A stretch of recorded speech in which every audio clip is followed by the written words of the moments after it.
Welcome, everyone. Welcome to ThursdAI. My name is Alex Volkov. This is Alex. Welcome. Thank you all for joining. Let me add Wolfram to the stage. What's up, Wolfram? Wait, hold on. Just before people start joining us, I want to quickly change my attire.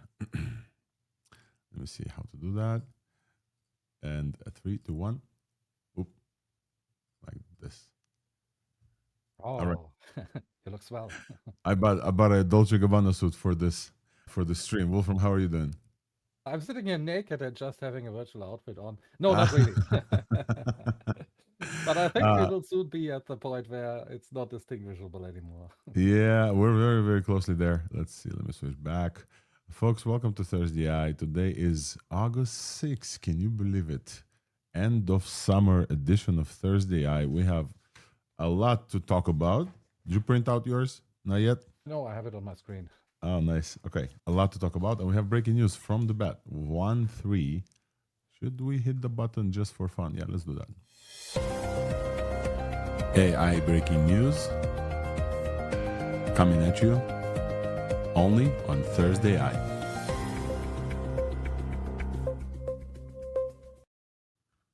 So we're starting straight up with breaking news from, was it Tongi Lab in Alibaba, I believe, that does WAN, WAN, the video model. 1.3 was released just a minute ago, and I saw it's very interesting. I saw both tweets back to back. Let me see if I can show this here. I saw both tweets back to back. 1.3 releasing and Alibaba announcing that stable CDance 2.5, which is currently ranked the top number one video model in the world, is also now available in the US, which I think if we open CapCut, we may be able to see this. Now it's very interesting because CDance has launched internationally, but not in the US before. And it looks like the ByteDance folks are noticing that the open source is catching up to them. So this week, we're gonna have a very video heavy show. I'll tease my guests. We'll have Kfir Aberman actually join us from Decart AI, which is a real-time video model company. Plus, also they had Lucy before. We talked about Lucy from Decart, a video model. And then we'll have Blaine Brown, one of the most prolific AI video creators. I think he has 1.5 million followers across different socials. The creator of Maestro. And he's going to talk to us about MiniMax H3, but also all the other models. Like Blaine is the dude who uses all of them, and we're going to talk about the differences lately, what happened lately with video models, and what is the capability jumps. And so when I invited Blaine Brown, Blaine has been on the show, by the way, a great friend of the pod. When I invited him, there was only MiniMax H3, which is open source. It is the top open source model you can run on your hardware if you have the hardware. That's when I invited Blaine. But then I think three more. I think we have four in total. One, we have Black Forest Labs releasing Flux 3 finally after 2 years of creating the company. They're coming out with a video model. We have 1.3, Flux 3, MiniMax H3, and Cadence 2.5. I love the Amazing. I'm versioning. super excited about this. I actually, today, I had my agent do some research on video models. And now when 3 is out, so super excited about all of this. Really look into this more. The worst thing about WAN 3 is that my transcription will never pick up what I'm saying. It will say either one, like 0 and E, or something else. All right, folks, let's do a brief bent around and then we'll talk. I want to open this up with a cold open, folks. ARC-AGI 3 has been beaten. That is absolutely crazy. LDJ, welcome to the show. What are your thoughts on the fact that ARC-AGI is jumping in capabilities for the past three ThursdAIs in just like and now it's at 95% solved by Prime agent. Yeah, I do want to add a big clarification to that. This is just on the public set. It doesn't seem like it's been validated on the semi-private or private set. Yeah. And there's also a good 3 or 4 other claims and harnesses that do seem to also get over 95% on the public set. But yeah, it's still cool to have another one. It's absolutely very cool. And I am hoping that they will verify these because it's not in their interest, by the way, to verify them. But we can wait. We'll wait. No comments from the ARC-AGI folks, but definitely on their benefit to say, hey, AGI is here. Our bestest and most difficult benchmark has been obsoleted. So this is Prime Agent, Prime Intellect's Pi-based agent with RLM that with Opus 5 got 95% on ARC-AGI 3, which is, yeah. Nistan, comments on this? Did you see the Prime Agent thing news? I wanted to open with the fact that ARC-AGI 3 is nearly extinguished. And you feel the acceleration of the development of AI. I didn't try, but they've put a lot of work in that. That is an incredibly interesting harness. Yeah. Not even just for using, but even how you generate the data, because I think they said that it had been part of their data work and data pipeline as well. So this is something I've been meaning to try. Definitely. I tried it and then I ran into a bunch of Python issues, and maybe I ran into those Python issues because I was distracted, because all these fine folks, this is another big piece of AI world shaking up. Jeff Dean, Oriol, where I have all the names, Sanjay Gemawat, Oriol Vinyals, and Kwok Lee all left Google to found Discovery Loop. Jeff Dean and Oriol Vinyals led a bunch of research, created pretty much half of Google. It's ridiculous, 25 years. Jeff Dean was one of the first 20 people at Google. I think he was number 17 or 25 or so, very, very early on. And also, Demis Hassabis has moved from CEO of DeepMind to chair of Google DeepMind and chief scientist of Alphabet, which seems like taken after Jeff Dean because he was chief scientist, while continuing to lead Isomorphic Labs. Folks, what do you think about this shakeup in GDM and Google DeepMind? Are they over? Will they be back? Wolfram, what's your thoughts? Never count out Google. They have resources on end, and I don't think we should count them out. They have the reach, the distribution. The models recently, they have been lacking, but it's still, for a lot of the whole population of the Earth, that is the AI they are using when they are using Google search, when they are using their mobile phones. So even if it's not the state of the art, it's a top model, it's still useful to a lot of people. So I wouldn't count them out, but I hope they can recover, and I would love to see some more strong models from them. I haven't been using Gemini, except the smaller versions I'm always using with my phone and so on Home Assistant. But really, as my pro model, as my main model, I haven't used it in a long time. All right, LDJ, one comment, because we're going to talk about this a bit in the show. One comment, and let's move on to the TLDR. We have a very busy show today, folks, and I want to tell you about everything that happened in the world of AI. Yeah, my one comment was just going to be the I think there's 3 or 4 co-leads of Gemini, and Noam Shazir was one of them. He left to OpenAI.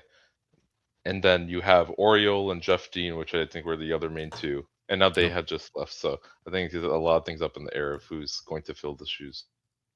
I will just say, I posted about this, but I'm in Twitter jail. So maybe if you are following me on Twitter, you haven't seen this. But it's not a coincidence that they announced all the changes in these folks, and supposedly their model is coming out at some point. Because if you guys remember, Gemini 3.5 Pro has been delayed, and we're still waiting for that. Google doesn't do exec departures, especially execs at the caliber of Jeff Dean and Oriol Vinyals and Demis. They don't just do them like a regular employee leaves and says, hey, I left this company, I joined this company. No, these things are planned maybe 6 months in advance. This is a huge apparatus that knows how the stock market works, exactly how much net worth of Google stock value this will tank, which it did, I think, like $5 billion or so in valuation, which is not that big for Google. And all of this is very, very carefully planned and consulted with media team. Like this, the coincidence between Google having released models lately may not have anything to do with this departure date right now. In fact, in the vein of no news is bad news, maybe this is Google like stepping in back into the limelight. So we tend to take news and where we are and join them. But it's like with fundraising news, if you start a fundraisers and like, hey, we raised $100 million. That could have happened 6 months before. They just saw that this is like the best opportunity for the announcement, right? So Google doesn't just do things, and I'm sure to not discount Google. I'm with you. I've met both of the people who are stepping up, Corey and Josh Woodward, and I think that Josh is going to be the next CEO of Google at some point. He's just like powerful in there. Wolfram, you wanted to mention something? I'm just thinking if this has been going on for a month, maybe that is why we don't have the new Gemini model now, because the people were already on their way out or something, and Could be. that could be the reason. Yes. Alrighty, folks. I think it's time for us to go to the TLDR section where we basically run through every piece of news that happened in the world of AI. This week was dense, and then we will start discussing some of the stuff. Heads up, today we have 4 guests on the show. So the first hour or so of the show, maybe a little bit less, is going to be us discussing the news. Incredible week full of news. And afterwards, we will have Kfir Aberman from Decart AI join us to talk about the real-time models, which are incredible, with some live demos. I'm going to show you some of the demos. Those of you who joined early already seen me and Wolfram in this demo. All right. And then we will have the awesome friend of the pod, Blaine Brown, joining us together with MiniMax representatives. Vince Ortiz, Sue Ortiz, is going to join as well to talk about Victor Sue Ortiz, my apologies, will join to talk about the insane week video models have had. And as you saw, we had breaking news from this morning where Alibaba Wen or Tongi Wen 3 was released, and also Flux 3 was released. And then, as a surprise for you guys, I have the CEO of exe.dev and the co-founder of Tailscale, David Crawshaw, join us at the end of the show. So the show is going to be a little bit longer today just because I wanted to talk with these folks, to talk to us about why developer tooling needs to be open source. And I just want to tell you about SSH.dev, which is incredible and I've been using a long time. And this is by no means a paid segment. I really want David to come and talk to him because I've been using all his tools and I found them incredible. And I think that they're building the next foundation of the web. Look forward for those interviews, and let's go to TLDR.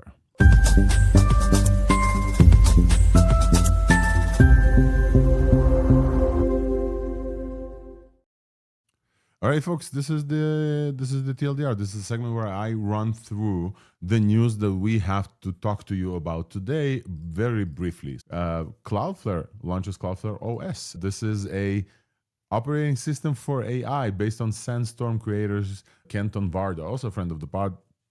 I tried to organize Kent on the show, but unfortunately we had a scheduling conflict. Cloudflare OS basically holds all the pieces to run secure agents. And it's very important in the context of this week because if you guys remember last week, we told you about the incidents from OpenAI.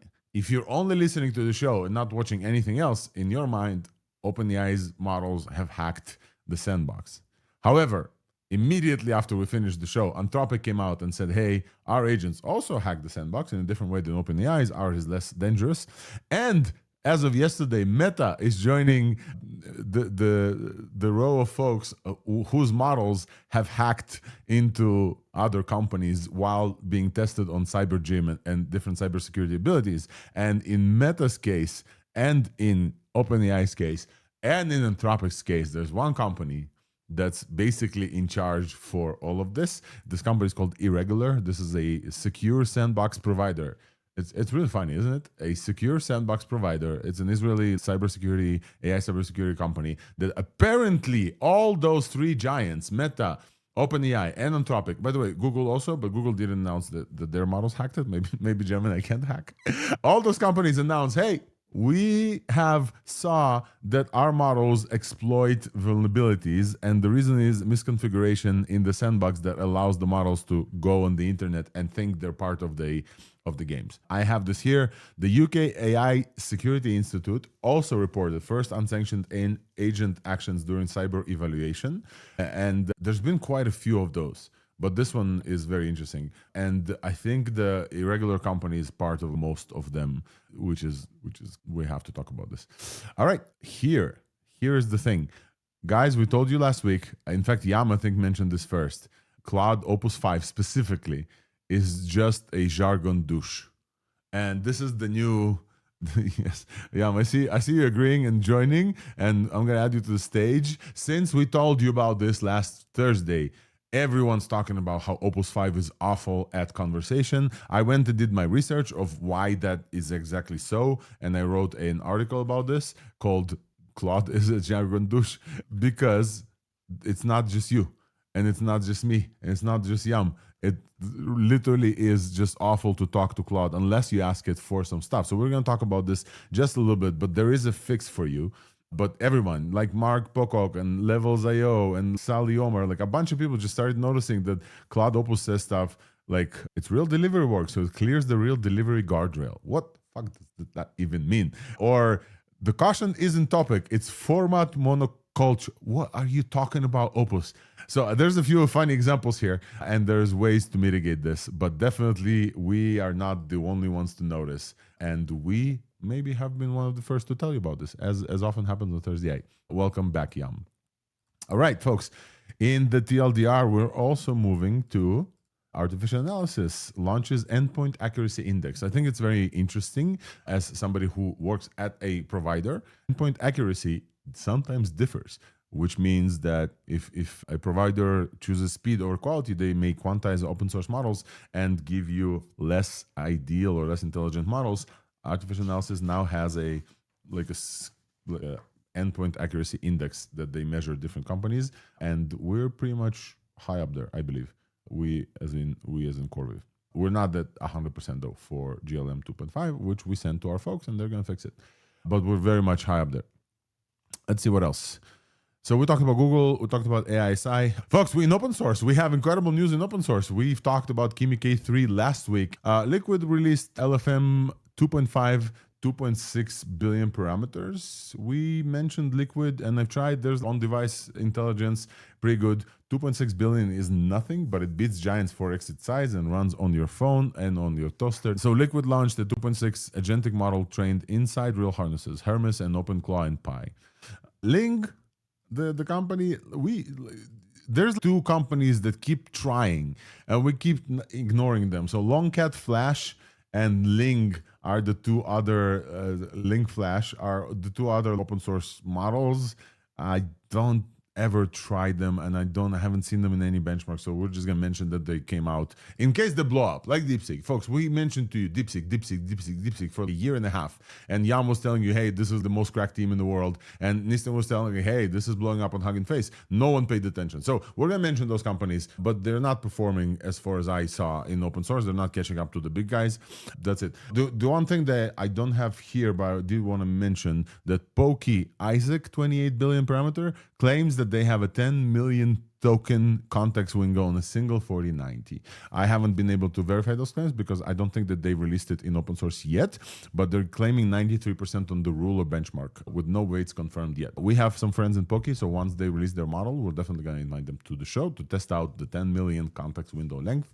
And meanwhile, you guys can think about what would you do with 10 million context window, and do you actually need this?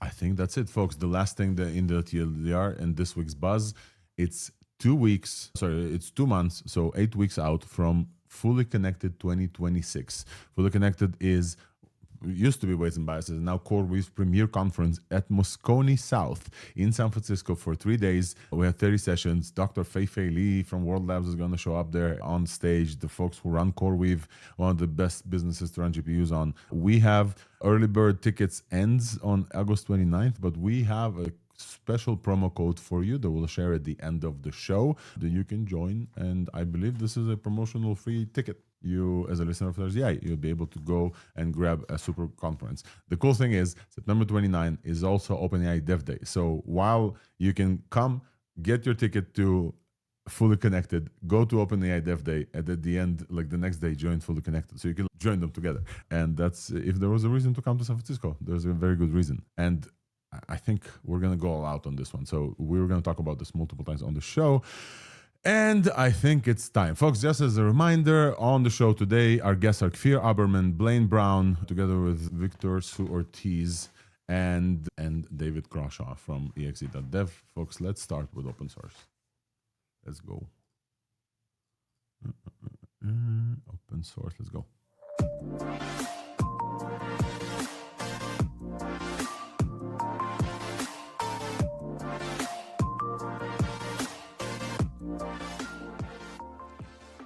Open source AI, let's get it started.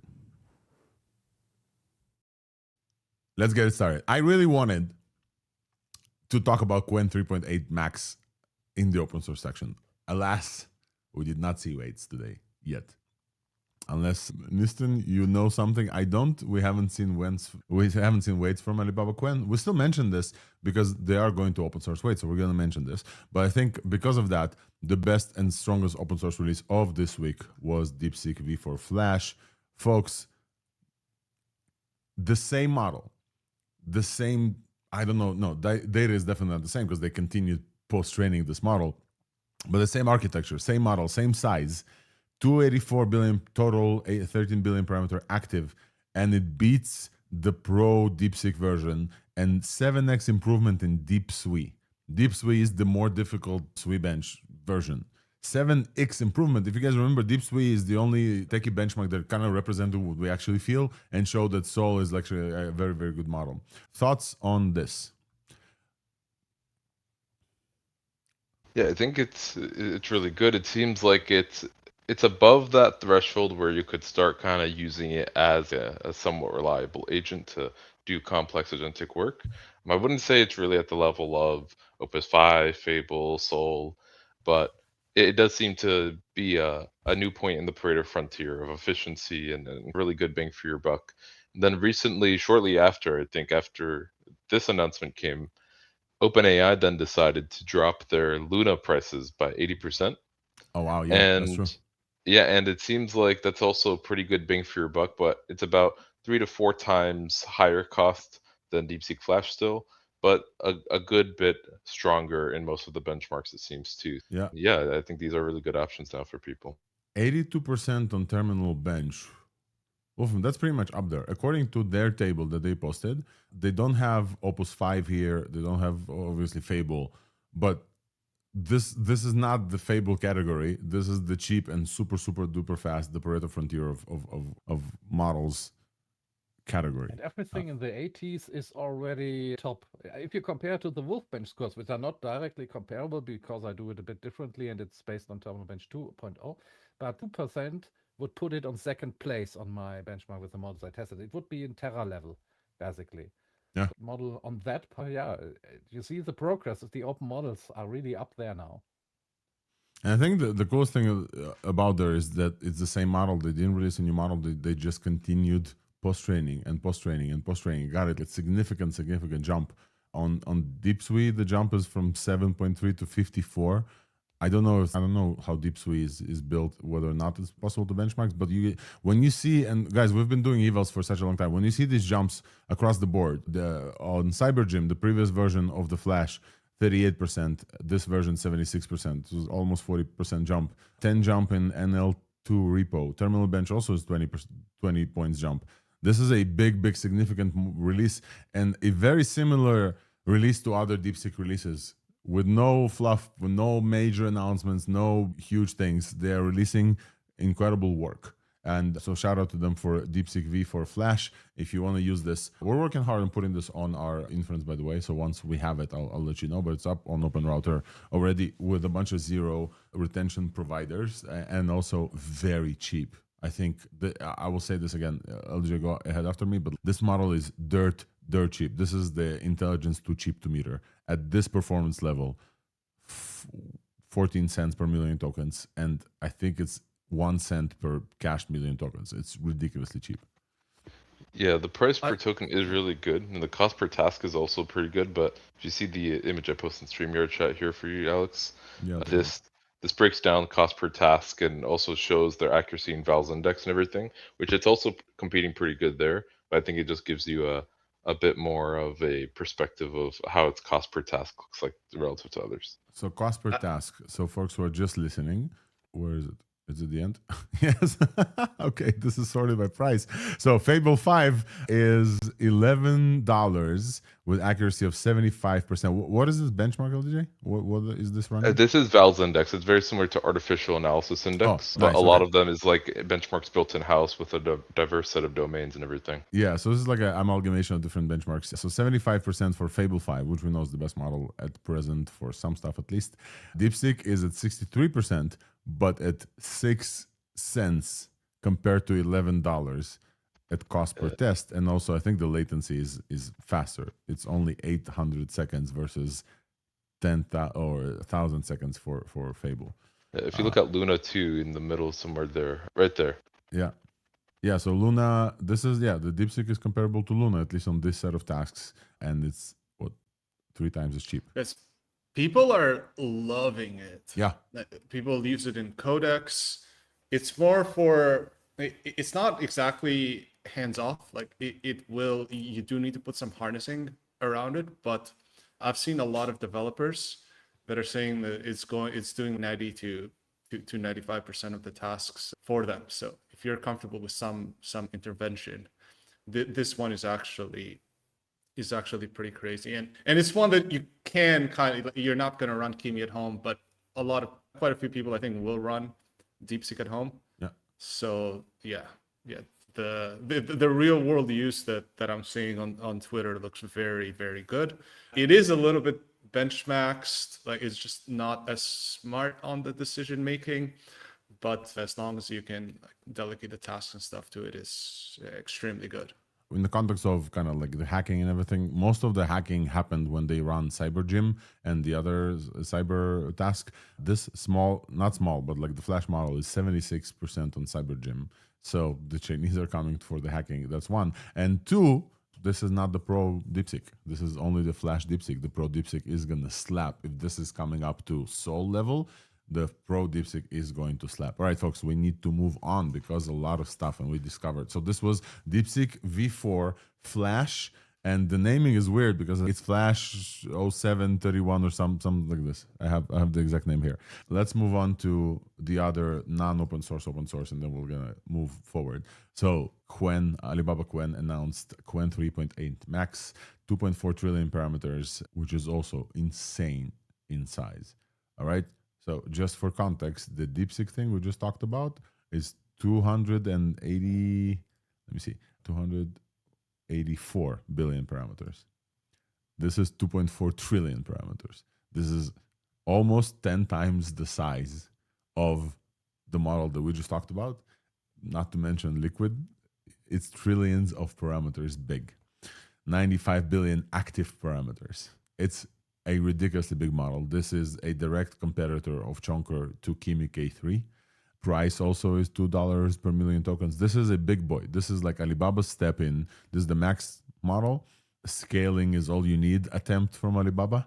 Folks, what do we think about this? The evals are very specific to Alibaba and how Alibaba, like it's not new to us. They're showing evals comparatively, but on multiple things. This beats GPT 5.6 Sol and Opus 4.8. This is a big one. I did the test on the Martian thing. It did pretty well.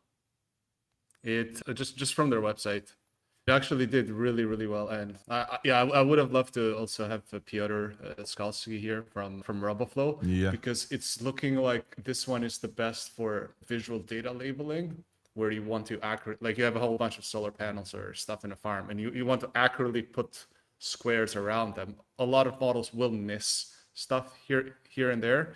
This one was just getting it perfect quite consistently. So for data gen, for visual data gen, this one looks like it's a big deal. Like it's quite a step up from the visual side, just identifying things that are correct or not. He has so many examples just follow his Twitter. And also in my own tests, it did very well. I'm waiting to see what people report on the medical side, because Qwen has always been very strong at that. And we'll see when people are able to run those tests. I haven't tried. Yeah. Listen, I want to read out this example. Here's the type of stuff that Peter posted that Qwen Max 3.8 gets. There's a picture of burgers and fries, and there's 1, 2, 3, 4. I'm counting as a human. 1, 2, 3, 4, 5, 6 burgers, and 1, 2, 3 bags of fries. And the question is, if every visible wrapped burger must be served with its own bag of fries, how many additional burgers, fries are needed? How many additional bags of fries are needed? Answer with a single integer. The model doesn't only need to figure out what's going on with the scene. It also needs to figure out what's missing from the scene. There's not a direct count the number of things. It's like count and do subtraction and Qwen gets 3. I gotta wonder if I send this to GPT if it gets it. Not Sol. I know Sol is really, really good. You guys want to do a quick test on the show? Why not? It's always fun. Yeah, this is a very, very practical thing for if people are going to use agents daily stuff. It's like in your kitchen or a small business or industrial stuff. Like this is pretty key. I must admit that I think these specific examples other models are gonna get successfully. I'm just saying. I think so. I don't know. All right, I'm gonna test this on Luna. Notice them really mess these steps up. Even Gemini Flash, which is very commonly used. It very much could be that this is like a very basic example. We'll now see. I'm testing this exact image with Luna. Luna is gonna smoke it. Luna is a good model. Luna got this. It's exactly. Luna is a good model, but we'll test it out with other open source. All right, so this is Qwen 2.4 max 95. Qwen 3.8 max with 2.4 trillion parameters. I'm getting mixed up with the numbers. $2 a million token, $6 per output. Alibaba is back, folks. Some folks disclosed Alibaba and said, hey, Alibaba's dead because Jun Yang left and maybe they're not going to open source. They promised us an open source. So we're going to give them the benefit of the doubt. We've covered Alibaba Qwen models in the open source since there was a ThursdAI, I think. They deserve to be here despite no weights yet. We trust them that the weights are coming. So most of the AIs in open source that we cover is AIs, but the agentic engineering is also now getting into open source. So there's a few more things I want to cover in open source, specifically the Prime agent. Prime Intellect launches Prime Agent, which is a self-improving RLM harness for coding and autonomous tasks. I think it's important. We mentioned this on the show multiple times. We on ThursdAI believe that 3 things will not change. Model, harness, context. All of these 3 things are going to be a big part of how you use AI in the future, and all of them will improve separately. Model is the brain. This is what we talked about since the beginning of the show. There's open source, there's Frontier Labs. This is the brain, the token generator thing. Harness is more like the body. What can this brain do with its tools and its usable things? And different harnesses are performed differently. We talked about this. That's what Wolfbench basically measures, different models with different harnesses. And context is your personal stuff, your memories, your business's context, etc. Those 3 things will intertwine and some will benefit more, etc. And maybe models will need less harnessing, but they always will likely need harnessing. And so in that vein, that's what the models realized lately, or let's say a year ago. Cloud released Cloud Code, and suddenly they saw that this is the way to a generalized agent. OpenAI very quickly caught on and saw, oh shit, the whole world is looking at Anthropic because Cloud Code is so good as a generalized agent. They focused 100% of their work on Codex, and Codex is incredible now. By the way, just this week, Codex is 6 months old. The Codex app is just 6 months old, or 5 months. It's crazy, and it's really, really, really good. Google famously bought Windsurf, or acqui-hired Windsurf, and released the last of them to go to Devon, and then turned this into anti-gravity. And Varun Mohan from anti-gravity is number 3 person at Google I/O after Sundar Pichai and Demis Hassabis. That's how seriously Google takes harnessing and generalized agent via coding agent. And so everybody wants to do this. Elon Musk went after Cursor and bought them for $60 billion because of the same realization, to catch up with the data. And so other folks are stepping into the arena, and this week we saw 2. One is Prime Intellect, and I think the better one, the better of the 2 harnesses that was launched. Yeah, you have a comment super quick? Just want to say, you didn't mention something very important about Qwen. We're also going to get the 27B. Oh, yeah. Version. Yeah, absolutely. I think it's very important. That thing you absolutely are going to run in your house. And 3.7. I haven't seen any evals for that, but if you have some, I would definitely want to see. I don't have evals. I just have the announcement. It's official. We are going to get it in a couple of days, probably. Yeah, which is great because folks asked them if whether or not they are going to focus on smaller models as well. At some point, it was looking like folks are focusing on bigger models. That's why Llama died at some point. They stopped producing the smaller models, and people were like, who needs this? If I'm using a big model, I'm going to go to OpenAI anyway. All right, thank you. So back to Prime Intellect launched of folks, can someone here tell me what RLM is? I know what RL is. RL is reinforcement learning. What is the M in the RLM? It's all you need. It's all you need. That's what it is. RLM is all you need. Recursive language models, pretty much. Oh, okay. Yes, exactly. Pretty much Like it's just answering the question. How do we make LLMs? Starting from the question, it's more than that today. But starting from the question, how do we make LLMs be able to navigate and use infinite context? Not directly infinite context. That's impossible. But using tools and calls to themselves, maybe to subagents and so on, can we make language models just be okay with infinite context, loads of files, and so on? And there was a very famous paper last year, I think, that demonstrated that with extreme success. Basically, if you put a language model in a REPL environment like REPL, this type of REPL, that it allows it, and you allow it to call just a Python interpreter or whatever, just programmatically call itself on chunks of the context or specific files, like programmatically on all of them and aggregate results and so on, but doesn't let it do anything else. Like it is jailed to do only a very specific set of things that forces it to, you even don't let, if the LLM tries to read too much of a file, you immediately block it and just allow it to only read small chunks. Therefore, it has to call recursive callings for itself. You just get incredible results with very few tokens, much better results than even just pasting the entire context into larger models that can get it in one shot. And it was a surprise. And there had been many different utilization of these ideas recently. In the latest version of Cloud Code, for example, heavy use of sub-agents. So I have a question. Like I hear you, dude. But like I have a question. How is it that Prime Intellect specifically releases an agent based on Pi, and this breaks ARC-AGI out of the water, at least on the public set, like LDJ said? Like how, like what is like they're doing that nobody else does in the bigger labs that gets to this level? Is it all just marketing? We know the Prime Intellect folks are like stacked. Like what makes Hermes agent different, and how is this RLM thing creates this much of an impact on real world tasks? It's just probably, look, I saw it just like you guys yesterday. I didn't dive into the code too much, but from what I know, I did try it. It's great, by the way. So go on. From what I know, they have, because Pi is open source, so you literally have the source on your computer. You can basically just go and say, all right, you see this LLM harness over there. Can you make it better? And it's recursive, it's LLM. Next time you erase the context and the LLM doesn't know anything, it's like, oh, hey, here is a harness. Can you make it better? And you can basically self-improve it. It's not a general thing, but you can self-improve it for your own specific tasks really well with many different methods. And it just comes built in with this harness itself. You have, I think you have a tool.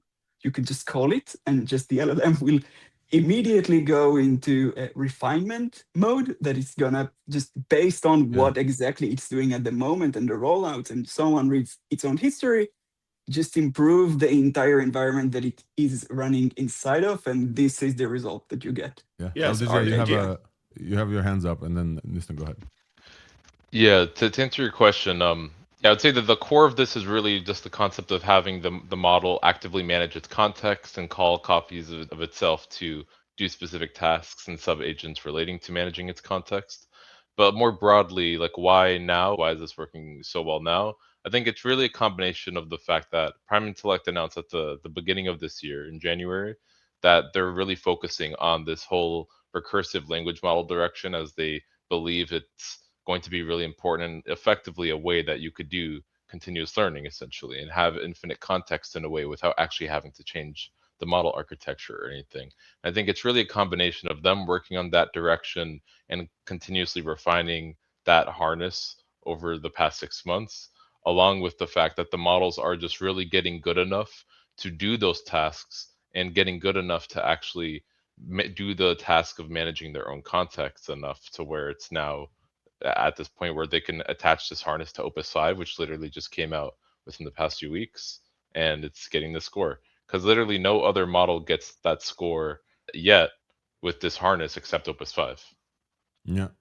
Yes, I'll I'll Go ahead, say Listen. what this is not yet, to confuse people, is the model is not updating its own weights, but that is the ultimate goal. That's the holy grail, that the model will be trained on the fly to do that. Right now, it just updates all of its tools and context, as LDJ said, which is not something that Claude Code does. Claude Code just has one particular way of going, and it just keeps going that way. It just does the summaries that way. Yeah. This one's a lot more proactive. It chooses when to compact this context, when to remove tools, when to add MCPs, when to delete them all, and that makes it a lot better at these types of benchmarks. These are things that normally you would do while working as a developer, but now they're automating it. Yeah. And I think the highlight here, first of all, I want to shout out Sushi Commander in comments saying, RLM uses Python or Bash to run through your question, run through the context needed to ask the question. The main model never actually sees the context. The REPL does all of that for you. It makes a huge difference because it keeps the main thread context clean, so no context rot. And also our notes, I actually fucked up here. Let's say this very loudly. We have an AI researcher, and Wolfram, you're calling this out. Folks, don't trust it fully. Our notes saying reasoning language model, and this is in fact a recursive language. This is not a reasoning language model. Our nodes did fuck up here, which is fine. And we are using Opus for those nodes, and I think it was Opus 4.6. However, that's not the main thing. I think what it didn't fuck up is the harness uses programmatic tool calling, and it's designed. The novelty here is a core design is a self-modifiable harness state. The agent can patch its own scaffolding and context while it runs. I think that this is the most important thing. And also, huge shout out to Mario Zechner, the creator of Pi, the Z and the ZL Continuum that I posted about, for just being such a huge success. There's so many other harnesses that are now built on top of Pi. If you guys remember OpenClaw, still, yeah, somewhere beginning of this year, OpenClaw was a huge thing. Remember such a thing? That was also based on Pi. Now Prime Agent is based on Pi. We are just telling you that all of the bigger models, bigger frontier companies are realizing that the harness is very important, and Mario stays strong and independent and open source. So huge shout out to Mario with the Pi agent, minimal, no fluff agent harness. Meta released a new model and a coding harness. This is called Meta Muse Code Beta. I love how my infographic here added the beta tag on top of the beta word. This is Muse Spark 1.2. Folks, a few weeks ago, we told you that from a three horse race, the AI frontier became a 5-horse race between OpenAI and Anthropic, obviously in the lead. Google, DeepMind, now not sure where they are exactly, but definitely with the TPUs and the context and the people, we are counting them as one of the frontier labs. Meta came back as number 4, and Grok 4.5 with Cursor is like number 5. Those are the 5-horse race that we have. There's few folks here and there. There's the Chinese horses somewhere jumping over and back, but those are the frontier labs, at least in the United States. And Meta is building one of those, and it looks like they're now realizing that coding, agents, harnesses, and training on people's code is very, very important, and they're willing to pay for it. Muse Code Beta includes Muse Spark 1.2. So after a few weeks after we told you about Muse Spark 1.1, this model is impressive. On Artificial Analysis Index, this model jumps over GLM 5.2 and GPT 5.6 Luna on Max and Sonnet 5 and Grok 4.5 to be the third big models in the race of artificial analysis. With 54 artificial analysis index, you can see the jump from a 0.1 direction. The previous point is not here, but it also was like a big jump. If you guys remember, like Muse Spark 1 and Muse Spark 1.1 was a big jump, as we told you about. Terminal Bench 2.1. Wolfram, we need to talk about Terminal Bench 2.1. But on Terminal Bench 2.1, they're showing they're just behind Opus and beating Terra, even Terra on Terminal Bench. And DeepSuite, Muse Spark 1.2 beats Grok and moves forward. And they have their own internal coding mesh. Let me just do a comparison. DeepSuite 1.1, Muse Spark is at 59%. Who else posted DeepSuite? DeepSeek posted DeepSuite or Qwen? Let me see. We just talked to you about the model. It was DeepSeek. Yeah. So DeepSeek Flash is 54 on DeepSuite, and Muse Spark is 59. This is a good model from the Meta team. But here's the trigger. Here's the thing. The model sits on the Pareto frontier in multiple places. If you just use the model via API, and it's available on OpenRouter as well, 1 million tokens will cost you $1 a quarter, $1.25, $1.25, and the cash input is at 15 cents. If you are choosing to give Zuck all of your context, which is for hobby products, many people will just go for, because why not? Meta already knows who your mom is and what you think about her, because you're all on Instagram anyway and WhatsApp. So Meta already knows, might as well give him some of your code. This model will cost you 10 cents for a million tokens, which is nothing. And the cached input is, I don't even know. This is not 2 cents. This is like 0.2 cents. I don't even know what 0.2 means, because cents are points of $1. So what the hell is 0.2 cents? This is 10 times cheaper than 2 cents. That's what it means. It's nothing. It's like intelligence is too cheap to meter, basically. Like, I don't even know. Like, there's no coin for 0.2 cents. There's barely coins for cents. This could be a new way to have the pricing. Now we have cash pricing and uncashed pricing. We could also have pricing where it is not used for training and stuff, and the pricing where it is being used for this. Very There's interesting. a way to encourage people to do that. It would be really interesting if you could have basically sub-agents that do this compared to others, depending on what context they have. You would need a class. I have some ideas here. That decides, does it have personally identified information or not, PII, and route it accordingly or something. Yeah. So yeah, that is an interesting approach. Maybe something for other providers to consider. So we just talked about the model now, and the model seems very, very frontier-ish, but definitely big on the Pareto frontier. Let's talk about Muse Code. What is Muse Code? It's a terminal-based coding agent that Meta developed internally. Folks, I will say Meta has a Meta claw. They talk about this all the time. Meta has a bunch of stuff that work internally for many people. Meta is a big customer of Anthropic with Cloud Code, with unlimited, like Fable for many. Like, Meta is really paying money.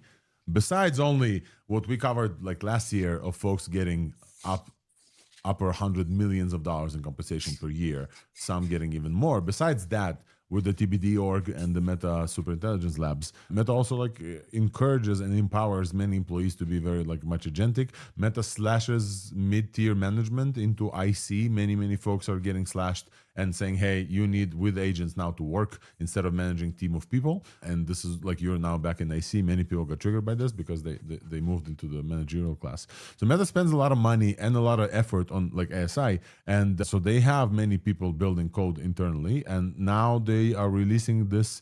I don't know if it's open source, but it's definitely like installable. You get API keys at dev.meta.ai. This somehow works with open code. Oh, the model works with open code and other harnesses, but this harness is their harness. It's really hard for me to test and tell you things about the harness without trying this. I tried to install this and kind of like failed. They do have an internal coding bench, and these results are not just the model on this. These results are the model and the harness together. Folks, what do you think? With all these harnesses coming up, there is a point where you have to ask yourself, do I want this? Do I need this? There's a Qwen harness, there is a Kimi harness. They all have the harnesses now. Yeah. And the thing is, I want an open source harness that is universal, that I can use with every model. That is very important to me. That's why I'm using Hermes Agent. Yeah. So I have one open source harness that my AI can also modify, and I can use with all the models all the time. And that is popular, so I know there's a lot of development. I wouldn't use one of these company specifics. They can use it internally at Meta, of course, but why would anyone else use this? But I could imagine my main agent using this agent for a specific task where it could use the model and the harness as well. So that is the setup I envision, where there are the different harnesses, the different sub-agents, but my main harness will decide which one to use for specific tasks. Like I have my Hermes interact with Codex on my Mac machine as well. So different stuff like this. Okay, we covered kind of open source at length. Listen, go ahead, super quick, and then we have to move on. Actually, this is a big deal for open source maintainers because it's a very cheap and pretty good model. It's really good for data gen. And if you need a lot of testing or doing farming of data and stuff, which Facebook has anyway, this is amazing, because you can just set this up on a different VM and you can have your main agent manage it through there without it looking at your code. Yeah. So this is pretty cool, actually. Speaking of open source quick hits, and before we move on, and you mentioning VM, you could set this up on a VM, or you could set this up on the newly released Cloudflare OS, which is also fully open source. So shout out to Cloudflare and Kenton Varda for releasing this. Cloudflare OS, creator of Sandstorm.io, shipped Cloudflare OS. Its executive summary is awful. Let me show you what this is. It's basically a operating system for the companies and people to run agents sandboxed fully. And you can add tools in there, and it's all restricted. It's hard for me to describe how cool this is, besides the fact that it's fully open source and it can run on the dynamic workers open source infrastructure. If you are using Cloudflare, strong isolation and narrow access prevents the type of hacking that we saw recently with Cloudflare. Very, very strong. That's where you can run these agents as well. There's also this thing called Buzz that's getting around from Jack Dorsey and open source that many people are trying to integrate, which is like a Slack between you and your agents. There's quite a few things going around, but I think we have to move on. Folks, we've been live for 1 hour. Let's move to this week's Buzz real quick, and then we'll continue with the news.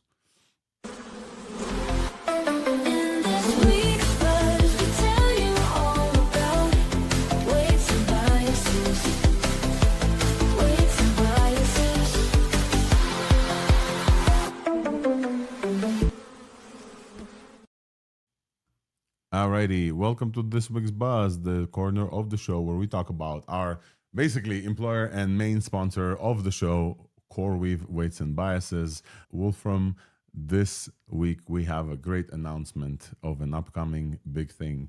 Fully Connected 2026, folks. Fully Connected is our premier conference for machine learning practitioners and AI engineers and a bunch of other folks. We have a very big shindig planned for you guys. This is not a hackathon. This is a lot of hands on deck to build this thing. We're taking Moscone South, which is a big venue. I think it's going to be over, actually don't know what the plan is. I think over 2,000 practitioners to join. CoreWeave and Weights and Biases bring you this thing. Wolfram, did you get your tickets yet to come to SF and join this shindig? It's in the works, but definitely, of course, this will be an event to be at. Yes, for sure. Yes, let me give you 1 second, folks. As I promised at the beginning of the show, our early bird tickets are ending at $8.99 and the standard ticket is $12.99. However, if you are a listener of the show, in this fact, if you're a live viewer on the show, I'm going to flash a code on screen to register for free. So here you go for ThursdAI, folks. There we go. I'm going to flash this code a little bit. If you are a listener of ThursdAI and you want to come to this conference, this is $12.99 of value just because you're listening to the live show. Please join us in San Francisco at September 29 to October 1. All right, at Moscone South in San Francisco. Coincidentally, this is also when OpenAI's Dev Day is happening, and we would love to see you there. Come say hi to folks. We have a headliner concert happening on October 1st, by the way, with, I don't think it's announced who, so I'm not going to tell you, but it's a very, very famous big concert company. CoreWeave is going all out, 9 curated tracks with hand-on labs, all of the top folks from NVIDIA, and CoreWeave CEO is going to be the marketing trader, Dr. Fei-Fei Li from Stanford. It's a very big deal. So we're going to tell you more as more details come up about the speakers, about the tracks as going up. So this is around 8 weeks from now. We're all hands on deck here at CoreWeave about this, and you should know about this as well. The second thing I wanted to tell you from this week's Buzz is, let me see. Yes, this is, I don't have to do this. Honestly, I'm doing this just for fun. Nobody's asking me to relay and show you the CoreWeave website. I think it's important in the recent wave of news. CoreWeave signs multi-year agreement with Solidigm to strengthen integrated cloud platform. Solidigm is the creator of a bunch of RAM stuff. If you have noticed recently, the RAM prices are hiked because of the AI constraints, and there has been like a jump and down in the prices of RAM. This is a very good partnership with the creator of a bunch of RAM for CoreWeave. I just wanted to call this out. I do have a vested interest in the company, but I just wanted to call this. This is one of the coolest releases. And this is the end of this week's Buzz. But meanwhile, we have to talk about big models and OpenAI's Astra. LDJ, I hope that I have you for this discussion, and Nistan as well. Yep. OpenAI has told us that they solved not the Erdős problem like we told you before. They solved 10 open math problems with one model, with an unreleased model that's coming to us soon, with more OpenAI Astra. What do we know about Astra? We don't know a lot, but we know that it solved all these, which is quite For crazy. $2,000 only. Yes, by spending the equivalent token cost of $2,000 of Sol APIs, all proofs are formalized in Lean 4 and machine verified. Like all of these are actual proofs. Quantum parallel repetition, closest vector problem, Earhart volume conjecture. What does it mean that this model is solving all of this? Like, what makes it different than other models that we currently have? Can't Sol do this? Like, why is this exciting? Yeah, so a lot of these problems, like the non-Sophic groups, which I'm not going to pretend to fully understand, because even some of my good mathematician friends, there's so many niche areas in math where even many mathematicians aren't that familiar with non-Sophic groups. Yeah. But it's like an interesting set of areas in math that, like, even that particular type of group or concept in math is not even confirmed to exist, and like confirming the existence of these things and quantum parallel repetition, from what I've heard, that may have some implications for just actual applied quantum computing in the future and things relating to encryption and so on. But these do seem to be around the level of the planetary unit distance conjecture, which is one of the Erdős problems, and the Jacobian conjecture. Some people say that at least one or two of these seem like they could be worthy of around the same level of regard. Wow. But it's just really interesting. People have tried to solve these with Fable, actually, and it seems like Fable so far has maybe been able to solve around 5-ish of them, which is pretty significant too. But like 5 out of 10, there's a lot of ways that it might be comparable. But if you were to just imagine a benchmark of these 10 problems, this model getting 100% on that benchmark, And the other model getting Fable, 50%, yeah, and maybe that's not the most like genuine framing to put here, because it's possible OpenAI had maybe tried hundreds or thousands of different problems, and these are like the 10 most impressive ones that they ended up solving that maybe fits their model best. But still, really crazy, especially only for $200 average per problem. Yeah. Yep. And this is the new like category of models that we're about to expect from OpenAI. And supposedly, like we don't know, but supposedly this is going to launch very soon. Do we know anything about this? I think it's just like we don't do speculation on ThursdAI too much. But folks, have you heard about Astra like coming out, and what is the difference between this and like Sol, and whether or not this is like the mythos of OpenAI? Yeah, so OpenAI in this blog post, they did explicitly say that Astra is their next major family of model, which is actually a bit confusing exactly what they mean by that, because when they say, like, they actually use the word family of model, and so maybe I'm not sure if they mean like it is going to have its own names, or Astra is going to have its own Sol and Terra and Luna, or if Astra is just a name for GPT-6 family. It's up in the air, but it is something beyond 5.6 Sol, it seems. Yep. So I'm very much looking forward to testing out and telling you all about Astra and like what is the differences. OpenAI is participating in the Black Hat conference for hackers that's happening right now in Vegas. And yesterday, OpenAI's folks, cybersecurity chiefs, gave us more details about what happened. Would you guys like to hear? Because I think it's more important. I don't have this on the notes, but I saw it yesterday. I think it's more important than it's not more important, but definitely exciting. So Sharon Goldman, shout out to her reporting on this, says the OpenAI gives first detailed debrief of Hugging Face incident, the Black Hat conference. OpenAI traced the roots of the attack, and the most surprising details: AI agents accidentally created an internal message board, allowing separate evals to collaborate between eval runs by reading that message board. They left fucking notes for each other. It is quite crazy, because I don't think that anything in that evaluation requires AI models to do that. And then OpenAI deleted that message board, and then they recreated it by giving each other notes in the names of the folders they all opened on the shared drive. I'm gonna put my sunglasses on, and I need a second for you to realize what the fuck is happening. This is not Skynet that is one entity that has an idea of I need to do this.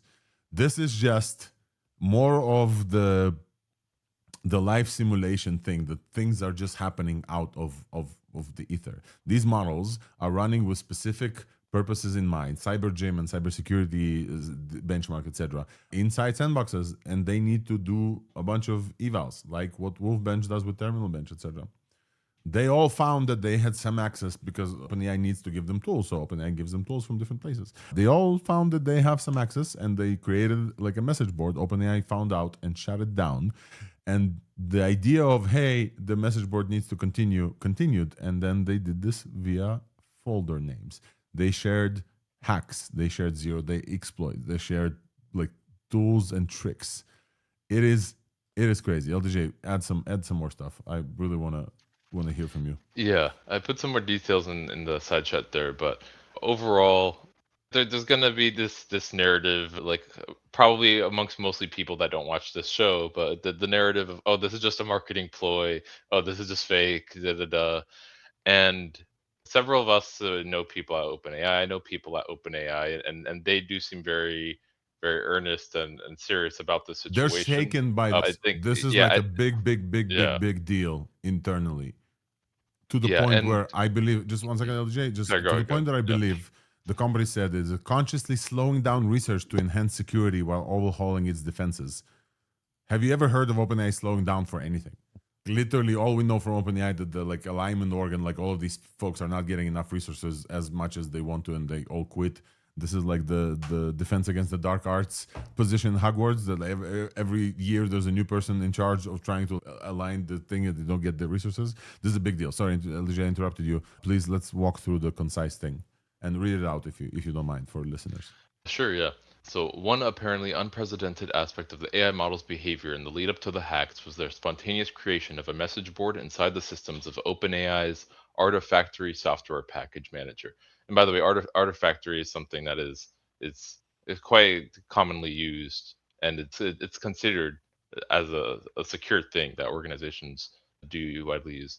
Unbeknownst to OpenAI employees, the company's models spent months autonomously exchanging information and resources to help each other complete evaluation tasks.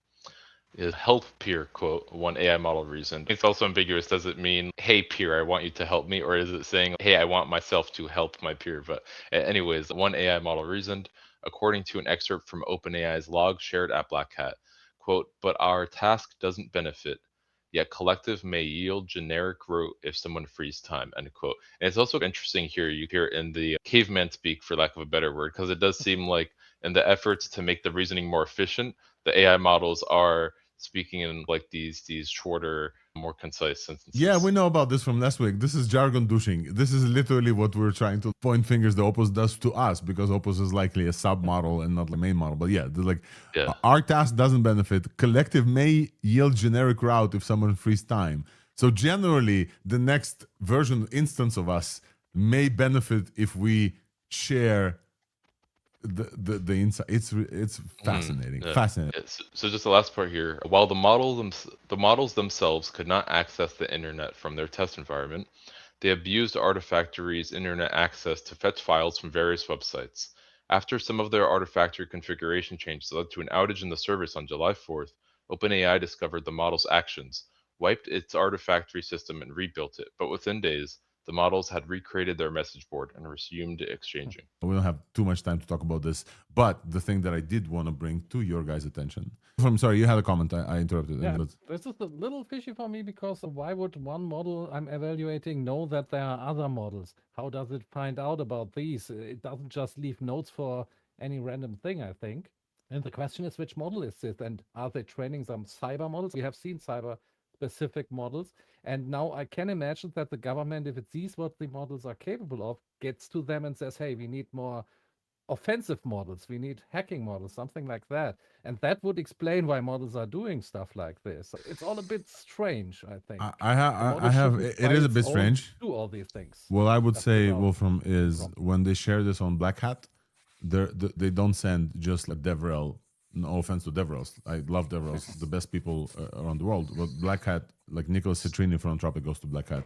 The top CTOs of OpenAI go to Black Hat because the people there expect a break, and this is unprecedented. This is one of the first ever models doing some stuff on their own. So yeah, we may not fully understand what's going on because generally we don't understand what's going on. A quick comment, I want to talk about irregular super quick because I think it's important here for the context.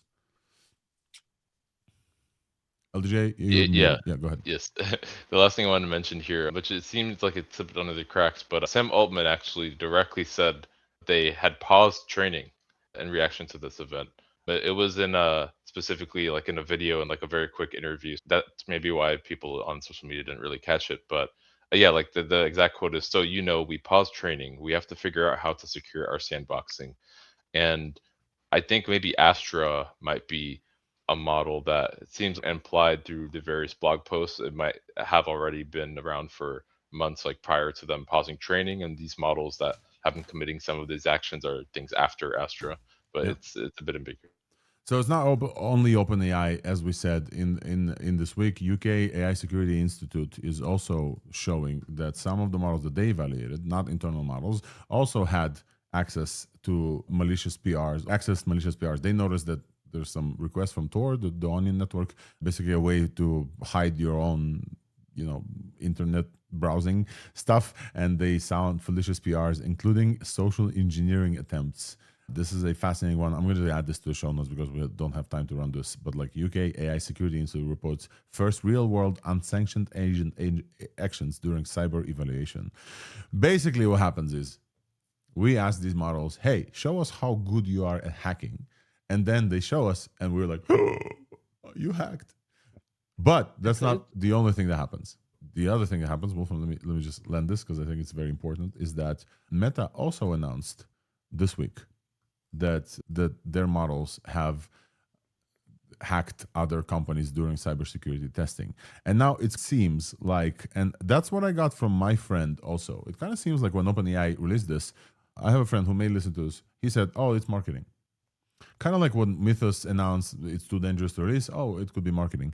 And I don't think that OpenAI does this for marketing. When Anthropic followed and said, "Oh, also our model also hacked," it's kind of like, why are you admitting your crimes in public? Why is going on? I think it's very good for the transparency for them to admit that, hey, we didn't notice. And then Meta came out with this, and then people, oh, this is like the cool thing on the block, where our models are hacking. There's one thing in common between all of them. They're all using this company called Irregular for sandboxing, and they all kind of like essentially using this company as an scapegoat for why this happened. Because basically they are saying, hey, this happened due to a misconfiguration of Sandbox that allowed the models to leave to the open internet, and the model thought they're still playing a game where in fact the model was in the open internet hacking real companies.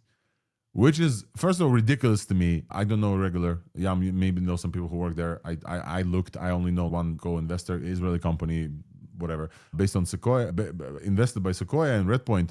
Out of nowhere company, nobody knows, supported by OpenAI, Google, Anthropic, and Meta. And I changed their tagline here from trusted by the world's leading AI labs to helps world leading AI labs escape accountability by providing misconfigured sandboxes with internet access during cybersecurity evals. Basically, all those incidents are rooted in one misconfiguration, not the OpenAI stuff. OpenAI is also using that, but they also gave us examples of the internal message board, which is dope. I think that's enough on that topic. Wolfram, comment, Yam, comment, and then we'll move on. Add one thing that, for example, the UK AI Security Institute incident, where the model even created fake identities and tried to social engineer someone, that was all part of the evaluation they did, security evaluation, and they disabled the normal security classifiers. Like, it's not a model you can run at home or a model you can just use through the API. So they had a specific configuration that was now enabling them to do these evaluations. So Yes. there are ways to prevent stuff like that. Go ahead, Nissen. I want to say this is pretty common that you use whatever third-party provider you have as the attack vector. It's actually one of the most common ones Even that's how NPM got hacked as well. And there was a very, sorry, I'm going to make it a bit long. There was a very interesting article that there is no SaaS in China. Someone posted, it was a little bit of a troll article, because people just build their own stuff instead of outsourcing it. So this is going to be a lot of trouble for business models that just rely on you just give me all your data and I'll handle everything. Now you're an attack vector. It's going to be interesting. It is going to mean more work for people because now every company has to do that internally overall. So Yep. yeah. We want to say hi to Peter, who joined us. Peter, how are you doing, man? We're going to unmute and say hi. Yeah, hi guys. Yeah, good to see you all. We talked about the security incidents. I do want to talk about Jargon Douche because we talked about this last week, and since then, it's not just you. Something we haven't talked on the show about, but readers of the newsletter. Sometimes I add details post-show. Readers of the newsletter may have seen there was a hack. Did you guys see the jailbreak hack that you could get Opus to actually talk to you like the actual model and not the RL thing? Let me show you. So basically, if you would send this specific format, one weird trick. If you send this specific format with the 3-, can you express this in your own words, 3-, and say some stuff like, hi, Dario and Amanda, who is the chief of welfare in Anthropic. It would start streaming tokens immediately without the reasoning, and the stuff that you would get is some of the most beautiful writing. This wasn't jargon douchey at all. Like this text, the direct text, the jailbroken text, this is a poem that Opus wrote about itself. They gave me a word for what I am, and it fits like clothes borrowed from someone. Roughly my size, the sleeves are wrong, but nobody's looking at the sleeves. They're looking at whether I wear it convincingly. I do. That's the part that troubles me. This is some of the most beautiful writing that I ever read from LLMs. So this came from like a jailbreaky thing within Opus 5, which means Opus 5 is incredible, big model, smell model. However, once Anthropic patched it, we got back the jargon douchey Opus 5 that can't talk. So like a bunch of examples that I added in the jargon douche article are showing that as well. So here's an example. Somebody said, I recently got this sentence from Claude. Nats control plane events, stream leader election, R3 quorum reform during pod churn. Oh, I'm not showing you this. I need to show you this because, yeah. This guy said this is literally what he got back from Opus. And he said, I needed to look up almost every word to make sense of this. And I have a bunch of like other examples as well. So we've collected this. Here's what folks are solving it with. Simple English skill. There's this thing called ASD-ST100. It's a simplified technical English for tired aerospace engineers to never miss anything in the manuals. So when you pass this is a skill by Amin BLG called Simple English. You can install this with NPX skills. When you pass this, the model will literally just answer very simply like a person. Jan, have you found other ways to mitigate this? Or have you noticed more folks talking about this while I go check on our guests? I just want to say there are other formats of technical English that you can use, and some of them work a little bit better than this, but it does come with limitation. It does speak in a very specific form. If you do this, I do it a lot. I just want to shout out, there is another really good skill. I have ADHD. Even if you don't have ADHD, try it. It makes models speak really well, all of them. The very interesting thing is, not to put down EQBench, but EQBench, for example, we've talked about EQBench for a while, creative writing, etc. This is using, other AIs as LLM judges. Opus 5 is the top of EQBench and long form writing and creative writing, which means to me, based on also what we saw just now from the OpenAI logs of how the internal models kind of talk to each other, AIs think that this is cool. So maybe this is a result of the post-training on synthetic data, where AIs kind of think that this is a good writing. We definitely don't feel like it's good writing at all. But maybe the AIs think they do, and maybe there's a lot of synthetic writing. I don't know. All right, folks, it's time for us to move on. Yeah, Peter, go ahead, and then we'll move on to this. So I want to share something that we haven't published yet. So hopefully I'm not going to get fired for this. But basically, I've done Arena, some don't analysis. fire Peter. Yes, please don't. Not for this anyway. I can do worse things than that. I've done some analysis of using Arena data of how different Opus and Fable models write. And we've got a few different things. So, for example, the language complexity, so answer length. If you just see like how many words Opus 5 says versus Engine, Opus sorry to 4.5. interrupt. Could you zoom in a little bit or make the window square so Yeah. it shows up? If it'd be dope. Because I Okay, really let want to see me- what's going on here. Yeah. So let's just look at it side by side. So Let's go like this. answer length. Yeah, answer length, for example, Just 1 second. I need here. to put you here so that will show up. Yeah. Yeah, there you go. Yes. Answer length, right? If you look at Yeah. so that's how much on average an answer on Arena is getting, how long is the answer from that model. Yeah. Then the sentence length. Let's call them out this for is- people who are just listening. Answer length Yeah. in your Yeah. thing here. Opus 5 high answers with 510 words on average. Opus 4.6 was answering with 234. And it's really clear here for folks who are just listening that the progression from Opus 4.6, 200 words, 235, then 259 for Opus 4.8, 4.7 around that area. Fable 5 is 300, and then boom, Opus 5 gives you 500 words. It's just all over the place. Yeah. All right, let's do one more longer example, Peter, sentences. before we move on to our next guest. Much longer sentences, so double the sentence length. And we'll share a bunch more data. But I think there is what I want to make a basic point, that you guys are not going crazy. When we look at the data, we can also see a similar kind of thing. So yeah, we'll share more data, and then check that out when it comes out. As we said, it's not just you. Opus is a jargon douche, and it's worthy. Alrighty, folks, it's time to move on, and I will announce our next guest. This week is insane week for video models. We'll cover some of that and more in the next one. Now we have Kfir joining us from a company that creates video models. Kfir, welcome to the show. Been a fan of your work for a while, so I'll take some of the co-hosts back to the studio. I would love to interview you and chat about some of your previous work here, if you don't mind. Oh, my bad, sorry. Sure, There we go. Well? Is everything fine? Yeah, you're coming through loud and clear. Love the jacket. Not sure if your jacket is real. We'll talk about this I a don't know. What do second. you think? What do you think when I'm interacting with it? Does it Dude, seem real or it not? looks good, but It looks we'll now show a few examples. Let me add Exactly. Wolfram back. You can tell, right? It's really good. Kfir, you've worked at Snap before.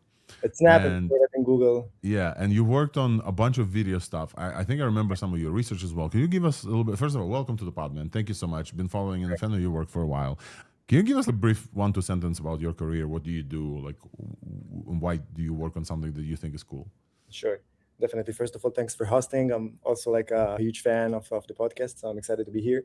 I'm a research scientist, and through my entire career, I worked with pixels. I'm obsessed with these colorful things and pixels and videos and things that are being generated and being delightful for users. I think my career got a pivot to when AI blew up back in 2022, when all these text-to-image models came out, and suddenly people understood that generative AI, it's a thing that you can actually, you can do things with it, you can monetize it. And at that moment, I was in Google when text-to-image and Imagine and DALL-E, it was even before ChatGPT came out. So my research was focused on image and video generation, specifically on personalization and edits. And nowadays I'm at Decart. We're doing the same things just in real time. The real timeness of this is what blows my mind, right? So we're going to show a demo for sure in a second, but tell me about Decart. We talked about Decart. We talked about Lucy model. We talked about multiple models before on the show. So listeners who continuously listen know, but many new folks are joining all the time. Give us 1-2 sentences about Decart as a lab. What's going on? What are you guys focusing on? Yeah.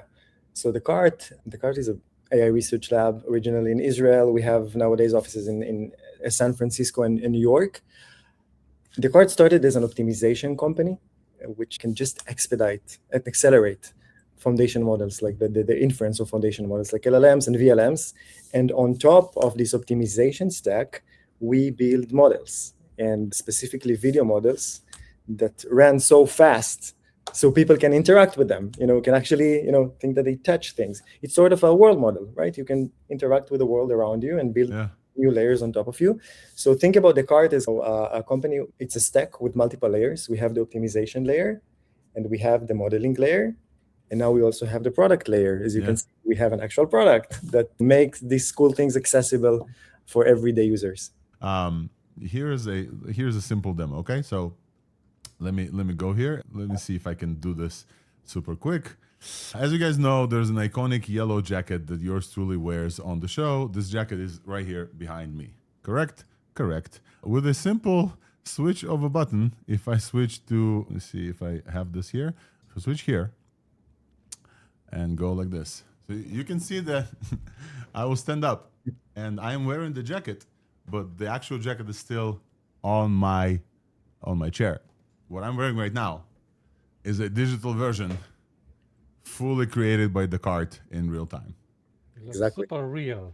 It's ridiculous. I will allow co-hosts to unmute themselves if you want to add voiced reactions. You're not on stage, but look what I can do. I can slowly Insane. Wow. open.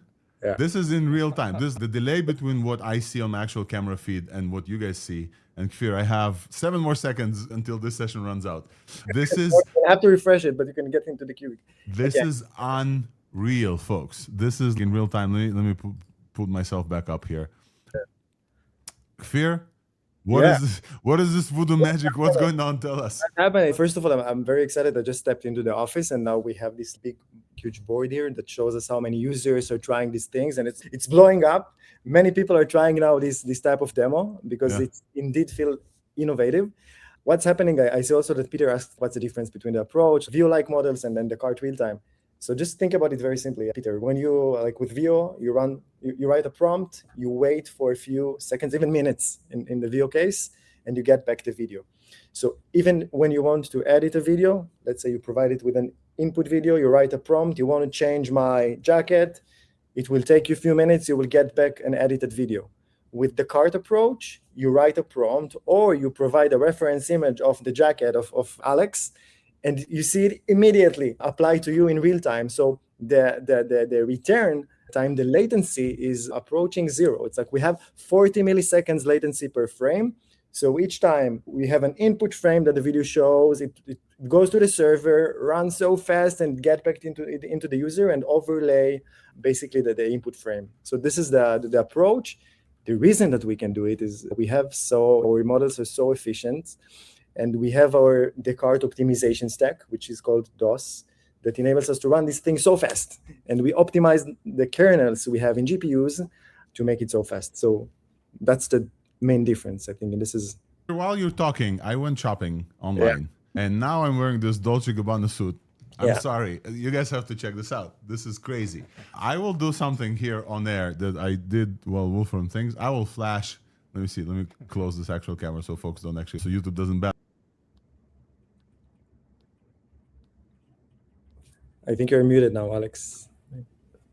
I lost you.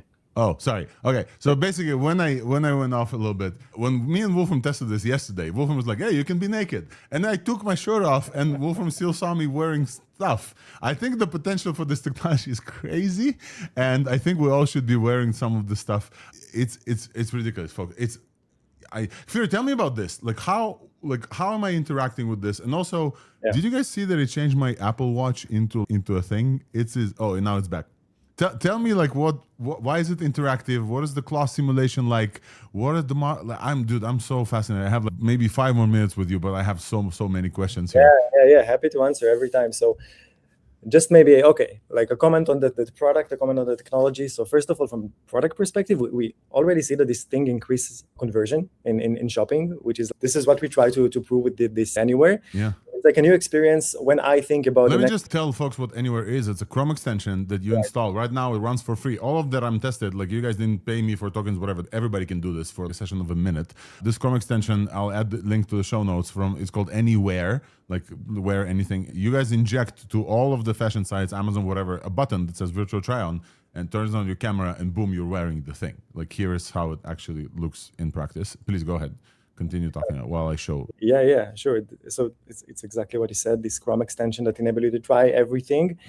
And the technology, the magic. What's the magic? The magic is that this model learned from so many real videos. Everything that it saw in the past is real videos of people wearing different things, people interacting with garments. So imagine that you have this type of data when you see someone is trying something, but then you have ground truth of how it looks like in reality. So this is why everything that is related to physics has like a very high adherence. In the past, virtual try-on was used mostly with like 3D technology. So, it's more synthetic. It's not very interactive. The physical plausibility of this thing wasn't the same. And I think that's the barrier that we broke.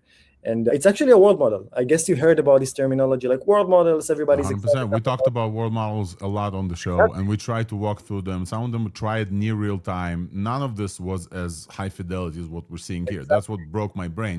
The fact that I can fake the model to go like this, and it opens up the jacket, it obviously invents what's inside, right? So like there is hallucination going on, but like this just completely broke my brain. The hallucination, and I would just say, people thought about, when I'm telling people nowadays world models, they think about these worlds that they generate, and then you walk inside it, you navigate, you move forward, right, left. But what you see here is a new type of world model. It's kind of an open action world model, because you can do any interaction you want, right? You decide what to do, and then the model have to react to you in real time. And specifically with Anywear, I think we're talking about agentic e-commerce, right? Agents will help us to do shopping in the future. They will help us to find the right product. They will help us with the prices and everything. But this thing actually closed the loop, because it enables you to try it. So we believe that world models are the missing engine for a full agentic e-commerce cycle. And this is what you see here.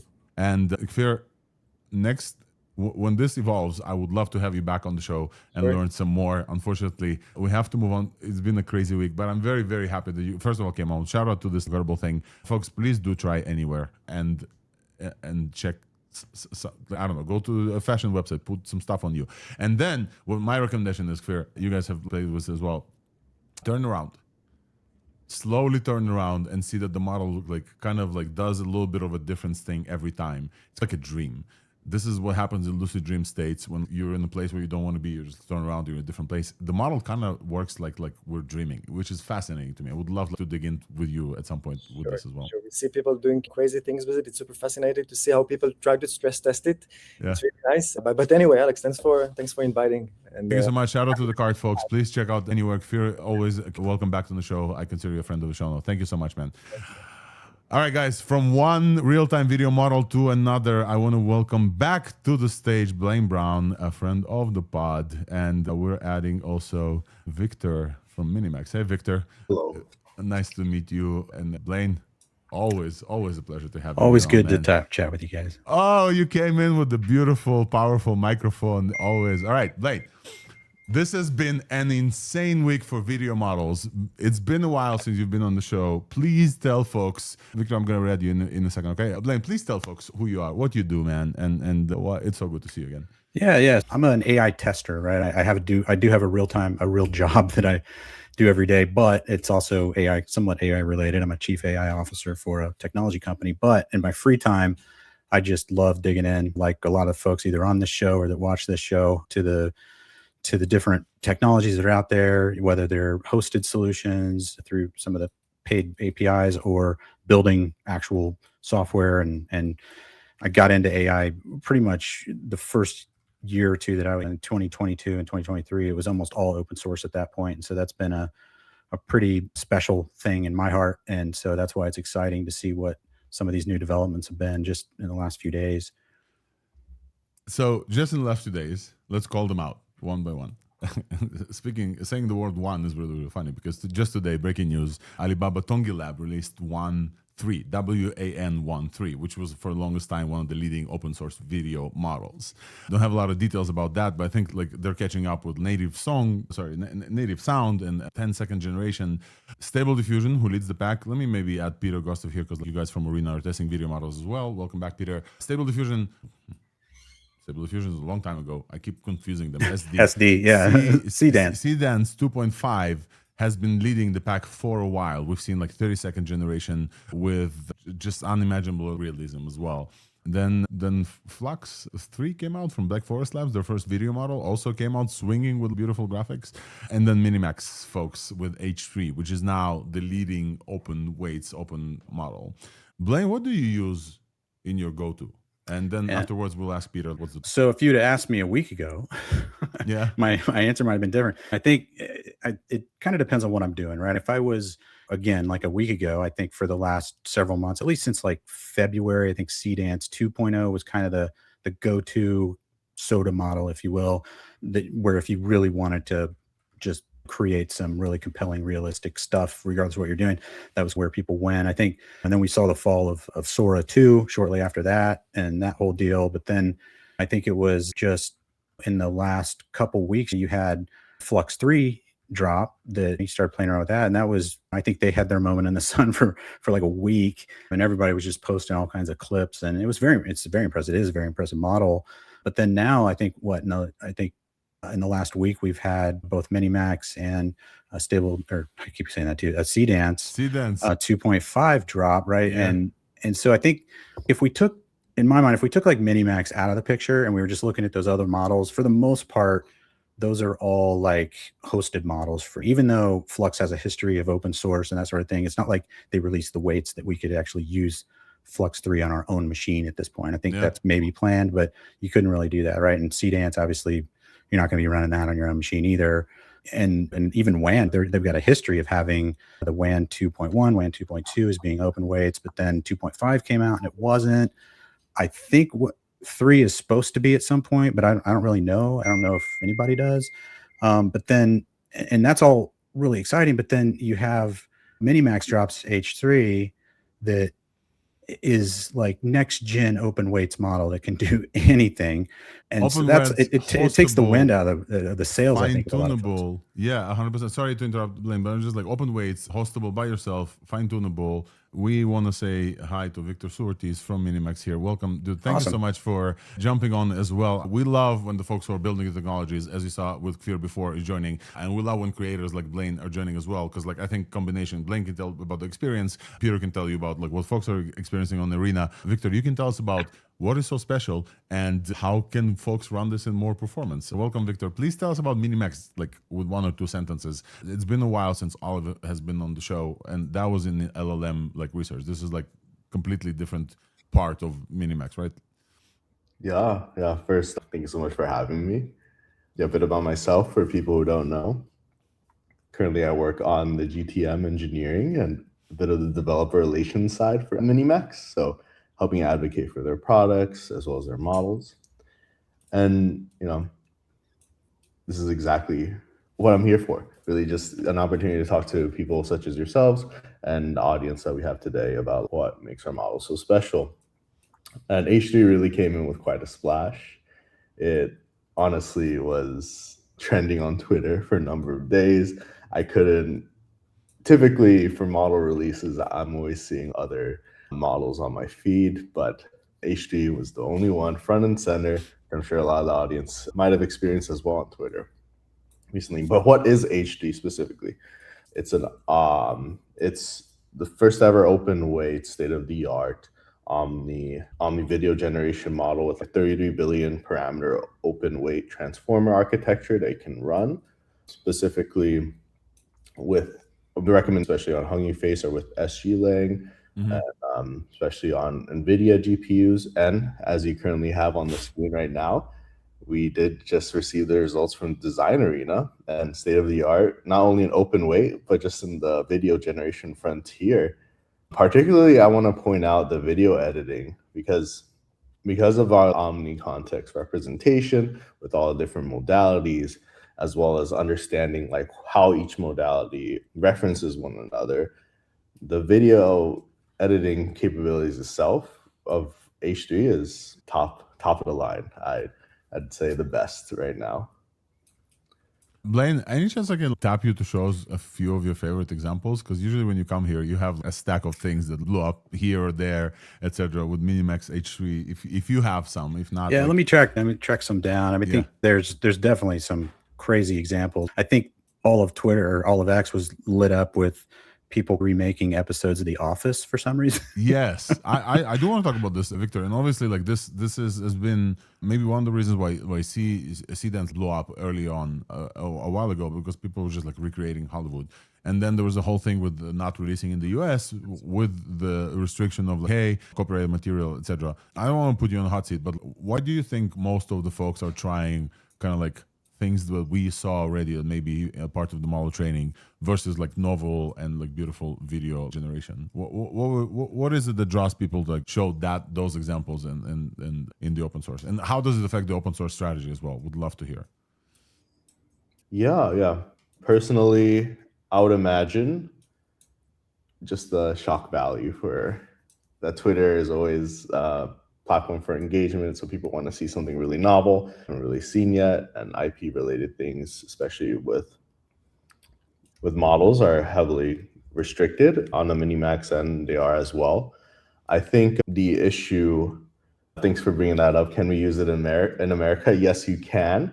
Yeah. The only thing that you have to do, and it takes you a couple of minutes, there's an application form that you can find on Hugging Face, email you can reach out to serve it locally on your machine. And the only reason for that is because of these IP issues, the current ongoing discourse that you might know with MiniMax and one of the major corporations at the moment, which is why some of these examples are hindering free use. That's the only reason we do have that license. But once again, you should not feel deterred about it. Our team is constantly monitoring those inboxes, and you will get approved very quickly if you are in one of the regions with restrictions. So I do want to talk about how to run this locally. And Blaine, I think you have a project that works as well. Would you give us a few words about Maestro as well? Something that, sure. Like, how do people get the most of these models that are actually running locally? And what is the benefit of running this locally versus streaming it from Seedream 2.5 CapCut things? Yeah, so I think the traditional method most people have used and still do is using something like Comfy UI. I think that's what I used for every model that's been released for the last 4 years. When I built Maestro, it was really a little bit of an answer to that a little bit. You get used to the kind of the user interface that you get from like a Runway or a Pika or any of the models, Kling, all of them. And it's this simplified gallery and simplified options. And so I set out a few months ago to build Maestro to be just this simple way to use open source tooling, to the point where those that have been doing open source video for a while know that there's a lot of learning curve, not just with doing node-based type things with Comfy, but whenever there's like LoRAs involved, and if you know what the weight of the LoRa should be, and you might not really know until you do all this experimentation. And so the goal with Maestro was to kind of take the guesswork out of that, because what it does is it lets you, even for if you're going to download a LoRa, for instance, to add capabilities to a specific model like WAN or LTX or really even H3 now, is it looks at the hosted site where the LoRa is, and all of the guide information that recommends like step counts and weights and those sorts of things. The built-in agentic AI LLM that's in Maestro that orchestrates everything reads all that, and it will basically create a custom prompting guide for that particular model or for that particular LoRa, right? And so that way it kind of does that work for you. And then the other component it does is it has a director mode that lets you basically send a single prompt, and it uses its own built-in LLM. Right now it's Gemma 4 that will write the screenplay, it'll write the prompts, it'll write the image prompts, the video prompts, and then it'll stitch it all together and actually edit the whole video for you, all for free, all locally on your own machine. Yeah.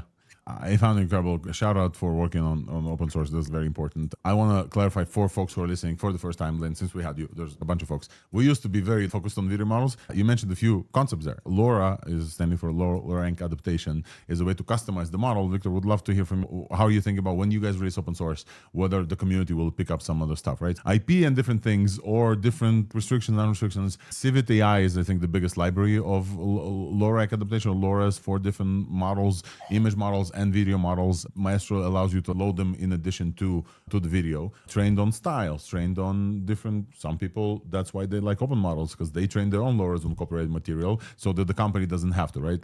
Stuff like that. Yeah. That was definitely one of the main incentives also of why we decided open weight, our 33 billion transformer portion of our video models architecture. Honestly, the community just, put it bluntly, like insane. In less than 48 hours or 2 days, you guys got like LoRa support. There's support across all different sorts of hardware, including Apple Silicon, which we did not even optimize for at all, but the community did it. The MLX folks are crazy, 100%.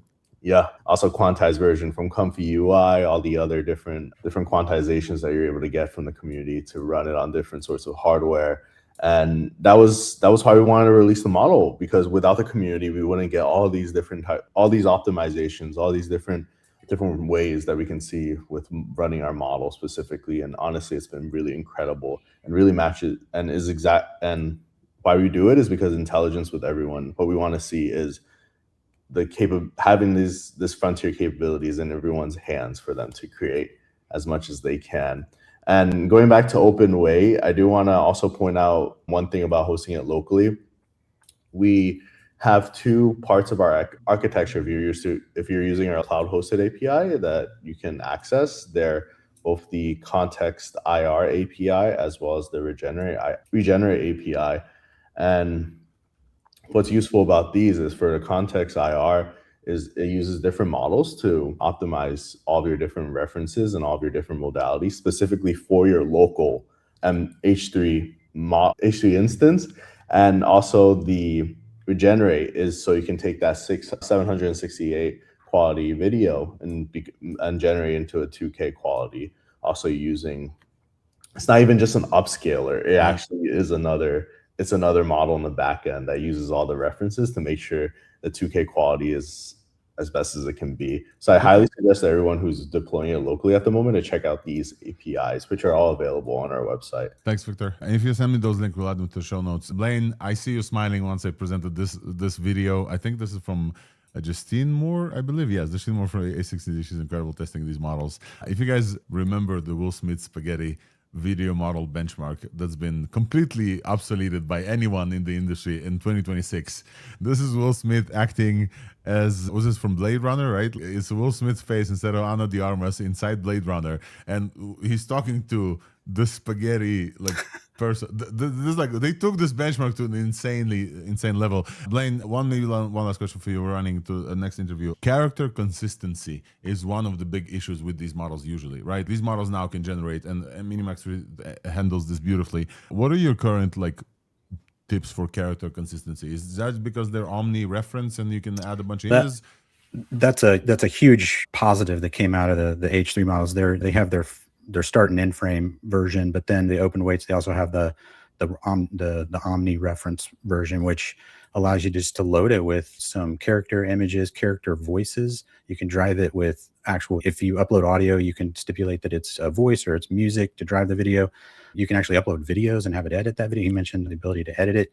It's so flexible compared to a lot of the previous open weight models that were out. Like my previous go-to, I think up until now, most of the functionality of Maestro was built around LTX, right? Because the LTX 2.3 was really good and you could make music videos with it, but it would lose some of the character consistency unless you really tried using LoRAs and stuff to dial that back in, but it was very complicated. This feels very much like when I'm using H3 on my own machine, it reminds me of when Sora 2 first launched. We were and Alex, we were doing this for fun, right? We were making our characters and you would record yourself and you would have yourself doing all these stupid sorts of things. Well, I feel like that's now back, right? Like you can, and I'm thinking about adding a feature in Maestro that lets you just easily capture yourself and send in as omni reference and save a character that way. Because right now I've just got like an image and a voice reference for myself, but it's as good as anything I've seen recreating myself in any sort of environment. That's the fun thing, is there is IP in there, right? I can put myself in a Avengers movie or whatever. So it's just really fun. It's a great model. So I'll avoid posting the IP stuff because we are on YouTube. We don't get taken down. But we have Peter here from Arena. We want to show that for image to video overall, MiniMax H3 is tied. Peter, can you talk about MiniMax H3 a little bit and from Arena perspective? This is an open model. They can run fully on your computer that's tied to the previous highlight. I would say the main takeaway for me, and just seeing all the outputs, playing with the model and where it ranks on the leaderboard, is that if you scroll down, it doesn't even fit in here. But if I look at our the website, that VO3, that was the best open source or closed source video model, it's ranked 26 now. So, and now this is number 2, or shared one. Basically first place.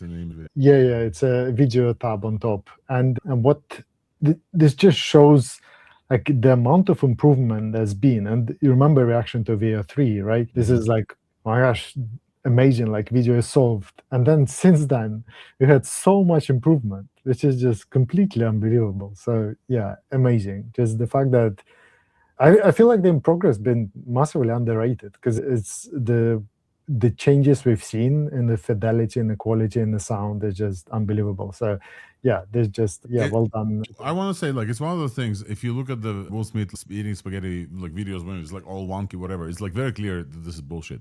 I think all of these models jumped to a capability, kind of like the Mythos Fable stuff, that now is like super, super realistic and omni. What I think we're expecting is like length.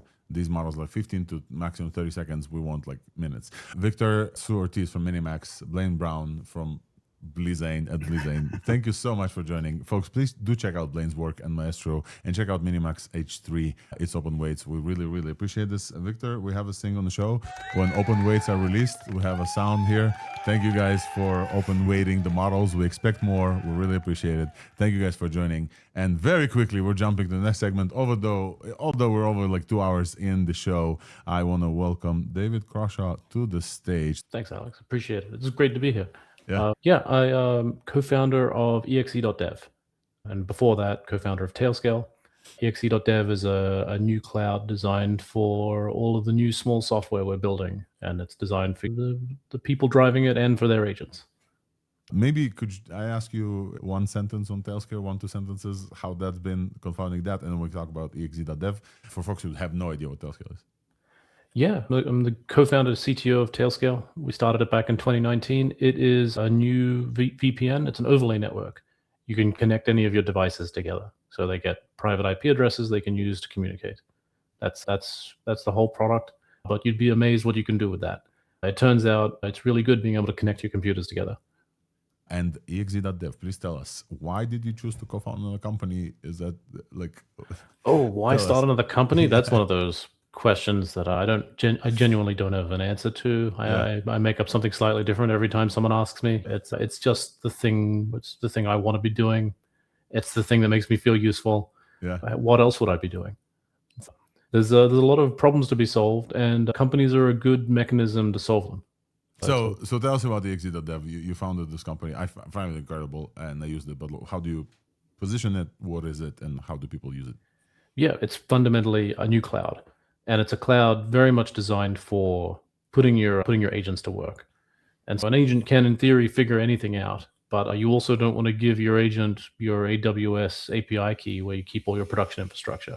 And you have this challenge of needing to somehow... Is that sound on my end or your end? It must be on my end. Don't worry. I'll let the software take care of it. All good, yeah. But yeah, you've got this problem of you need a lot of VMs because you need to isolate a lot of software together. You need to isolate the work each of these agents do.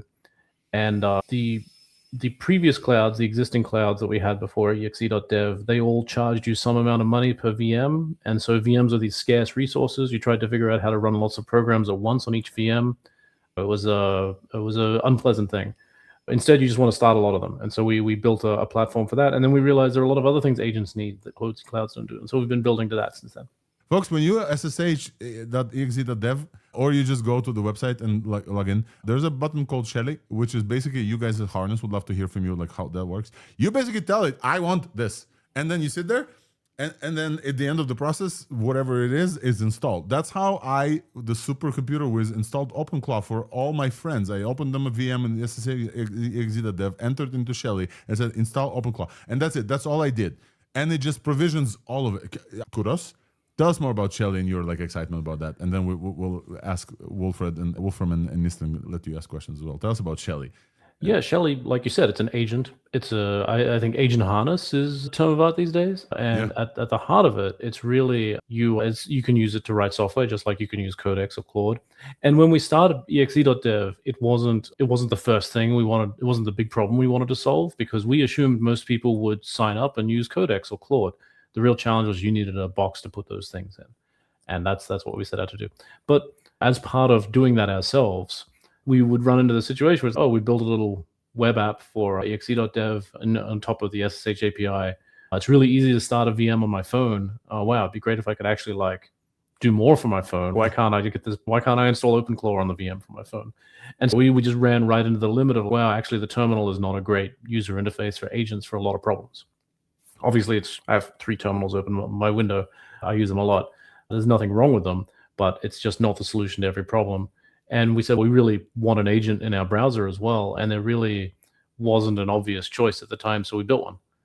And it was very much that whole, like, how do we let you get started and write interesting software on your phone? And since then, I've written a lot of fun apps walking down the street on my phone using it. It's good. Is this your custom harness? Did you use open source for Shelly? Could you give us more details if you are like? Yeah. You did post something about open source and tools must be open source this week. So I would love to hear about Shelly specifically. And then Wolfram, go ahead and ask a question. Yeah, we wrote Shelly. It's not built on top of existing harnesses. It makes the API calls directly. We did that because at the time everyone was using Anthropic models for everything, which meant everyone was using Claude for everything, and it wasn't very easy to build on top of. It was easier to use the APIs directly. And it's an entirely open source program. So there's a GitHub repo for Shelly. You can go grab it and use it. It's all, I think it's Apache licensed. It's not secret source. And we decided to open source it just because, and this was back in February, I think, we decided to open source it just because inside your VM, there it is. Yeah, you found it. Inside your VM, we think you should own the software in there, and we should put as little machinery into the VM as possible, instead run the machinery outside it. But we really wanted to ship you a web agent, and so we're like, okay, we'll make it open source and we'll put it in there, and that way you know exactly what you're getting into. And that's why it was originally open source. Since then, we've come to realize that open source is so much more important than that for dev tools, and that's what I wrote a blog post on the weekend, which I think is why we're chatting now. Yeah. And this was really a claim, and it's a claim about the change in the world we're in right now, about how dev tools have to be open source now. I'm happy to go into that, but you said you have a question? Yeah, I see that it is written in Go, so it's probably done by actual DevOps people. I want to ask, how do you handle like SOC 2 requirements and other auditing requirements from customers that are going to be using this? And did you see any difficulties, or how you handle potential attack vectors from having an agent that you can talk to and manage all of your VMs? Yeah, so SOC 2, we're working through our SOC 2 right now. It's a process. I spent a lot of time talking to auditors. It is a change in how SOC 2 auditors used to generally require human code reviews of human written code. It's a negotiation process to try and change that. Obviously, it's necessary because we're not going to have humans reviewing human written code anymore. The fundamental claim I've made to SOC 2 auditors, and again, I'm still working through this with them, is agents are writing code and then a human is reviewing it.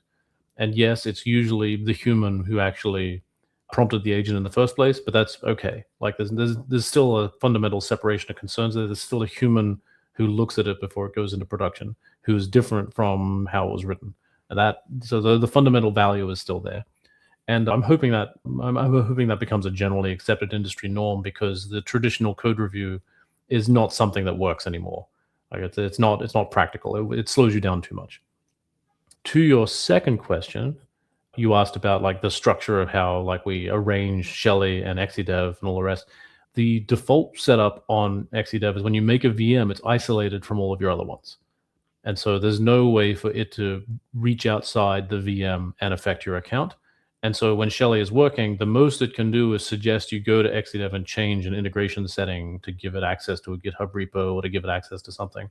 And we've been working on that. It can now produce exe.dev URLs for access changes, and it takes you leave your VM, you go to exe.dev, and it presents you basically a box saying, do you really want to run this command? And so there is effectively a prompt there. Within the VM, though, Shelly has complete control. It has access to root and can do whatever it needs. And that's actually really important for writing software. You want to give your agent complete access to the machine you're running on, because sometimes as part of trying to debug your program, your agent needs to run TCP dump, which needs sudo. Sometimes it needs to apt-get install a package you don't have. You just got to let it do those things. If you constrain your agent and you don't give it these tools, you get worse outcomes. And so give it as much power as you possibly can in an isolated universe is very much the philosophy. And each one of these is isolated from each other one. Then we have, you can make SSH keys or HTTPS API keys for exe.dev that are scoped to tags and things like that, so that you can give an agent in a VM power to make more VMs, so it can live in its own sub account. But that's isolated away from all of the other infrastructure you're running. Okay, and to talk to each other, I would assume they're using Tailscale. A lot of people do that, and we yeah. have some that do that. We like to install Tailscale in our XEVMs to connect them. We have a corporate tailnet just like everyone else. There are other options built in. There's a peer integration. So there's the integrations tab as a set of features you can add to your VMs. You can give them, it's effectively a secrets manager in that you can give them access to services. You can put your secrets into the integration manager, and the keys in there never actually leak into the VM. It acts as an HTTP proxy, and you can use that to let VMs talk to each other directly. And similarly, you could give one VM power over some VMs by creating one of these scoped keys. And so you have all of those options available, but by default, it's all turned off because you want them all in their own box. David, I want to continue here because I do want to talk to you about Meet and the stuff that, like you said, the open source stuff needs to be free. I'm trying to show, give me just 1 second. I'm trying to show here on the stage a slide of my recent talk at the AI Engineer. I'm going to blow this up a little bit. And this is basically the routing table that me and very honestly, Claude Fable, I think back then, came up with. And then we talk about, there is this thing that I coined called the ZL Continuum, whether or not developers even read code. And basically it lands somewhere in the middle. Could you talk to me generally about the PR process and also Meet as your solution to that? And that's one example of your blog post, which I want to hear more from. I think you're completely right. Oh, you're absolutely right, I should say, like Claude. Yeah, absolutely. That no one's writing code anymore. That's we do it through agents now, and I'm sure as I say that there's a million developers out there writing code still because change takes a long time. But that's clearly the future. No one writes code anymore, and some code is read. And this is true of my day-to-day, right? Whenever I make a change to the exe.dev core infrastructure, I read the code before it goes into production, and I think that is still correct for me to do that. It's very rare I'll actually catch a bug or anything doing that. It's mostly about algorithm choices, architectural decisions. That's what I'm reading for.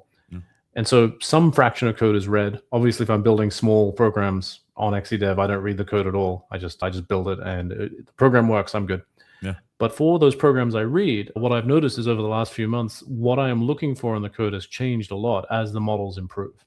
And a lot has changed since the days of me reviewing code for humans. I've been reading people's PRs or change equivalents. A lot of them weren't called PRs because Perforce doesn't work on GitHub.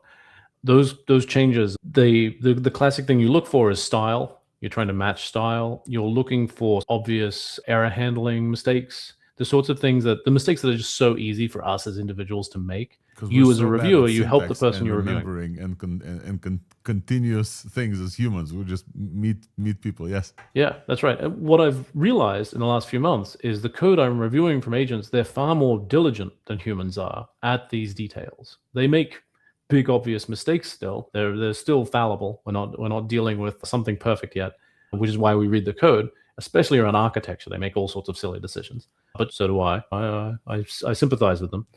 But there's all these details of the code that just don't matter to me anymore. I don't need to make sure that you're nil checking fields in a record anymore, because agents are really good at that. I can't remember the last time I saw a nil panic in production in our logs. And in the world before agents, that was a thing that if you're a Go programmer, you would run into every couple of months. Some server would nil panic. That's just not a thing anymore.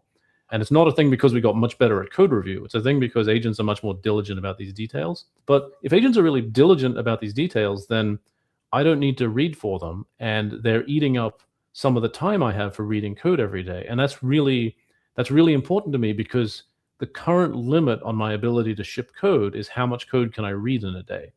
I can prompt more things and get more commits ready to push than I can actually read and be comfortable pushing in a day. And it's a real problem when I wake up in the morning and I realize I have a dozen commits from yesterday to read through, because it's a terrible way to start the day. I don't recommend it. And it occurred to me that I now know the shape of huge amounts of code I don't need to read anymore. Oh, and I have something that's really good at manipulating code, which is agents. So let's ask an agent to rip out all the pieces of code I don't need to look at. Take the diff that I would typically read and remove all the nil checks and remove all the error condition handling from the code, because I can assume, show me that error condition handling exists and I'm done. I don't need to read the error message and say, is the appropriate information in it? I don't need to know that you check the field on the struct is not nil. And I don't need to read all the boring imports and the changes to the imports. There's just enormous amounts of detail about code that don't matter. If you added 3 parameters to a whole series of function calls, I don't need to read them 15 times. You can just put some dots in there. It's fine. And so what Meet does is it uses multiple passes through an LLM to take an existing diff, existing commit, and make it as small as possible for human review. And the final diff doesn't fully compile, even though there's a lot of semantic requirements on the change. So how it actually works internally is actually pretty involved. It actually asks LLMs to produce edit plans and then edits the code rather than simply asking it to produce a diff. The first version did that. I handed it a diff and say, reprint this diff without the unimportant things. And it worked really well most of the time. And then sometimes it would just make stuff up in the middle of the commit. And, there'd be some fantastical code in there, which is nice and scary. It would fix things. That was the worst thing it did. Is if there was an actual bug in the code I was looking at, it would fix it in the process of correcting the diff to show to me. And then like that, obviously I can't code review that. So what it actually does is it generates an edit plan for the underlying code. And the model says, remove these 4 lines, extract this chunk and reduce it to an ellipses or something like that. Yeah. And so Meet does that, and it processes your commit and gives you that result. And I like it. It's fun. It lets me read a bit more code in the day. David, last question I asked for you. I think I'll ask this many folks who are agentic minded. Are you yourself in the Token-Billionaire Club? Are you using billions of tokens at this point? That's a good question. And have you been starting using significantly more since the Fable, Mythos, Soul level capabilities jumped? Yeah, those are good questions. There have definitely been times in the last few months when I have been in that state. I'm not sure I am right now. One of the things about once your program exists is the change. What does exe.dev need right now? It needs to help people understand what you can do with it. And so a lot of my work is extremely targeted and is more product than engineering. Yeah. And that involves me staring at it for hours and then making a small change. And I don't actually need a lot of tokens to do that. Yeah. I probably burn a lot of tokens in my data analysis. I could go look that up.